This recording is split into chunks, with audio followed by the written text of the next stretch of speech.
নামাজ ছেড়ে দিয়েছো, তওবা করো, মাফ করে দেবো। জেনা করেছো, তওবা করো, মাফ করে দেবো। আকাশ সমান গুনাহ করেছো, তওবা করো, মাফ করে দেবো। আল্লাহু আকবার। শুধু তাই নয়, আল্লাহ বলেন, বান্দা যখনই তওবা করবি তোরে আমি পছন্দ করি। এত গুনাহ করার পর তুই যখন আমার সাথে তওবা করবি, আমি তোরে পছন্দ করি।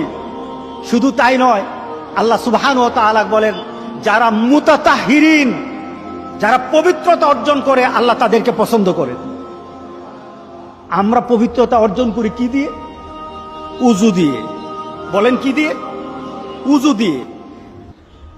আমরা পবিত্রতা অর্জন করি তওবার মাধ্যমে। প্রথম, এটা হলো আত্মার পরিশুদ্ধতা। আপনার দেহকে পরিশুদ্ধ করতে হবে, আত্মাকে পরিশুদ্ধ করতে হবে। আপনার আত্মাকে পবিত্র বানাবেন। আত্মাকে পবিত্র বানাতে হলে তওবা লাগবে। এটা পানি দিয়ে হবে না, মাটি দিয়ে হবে না।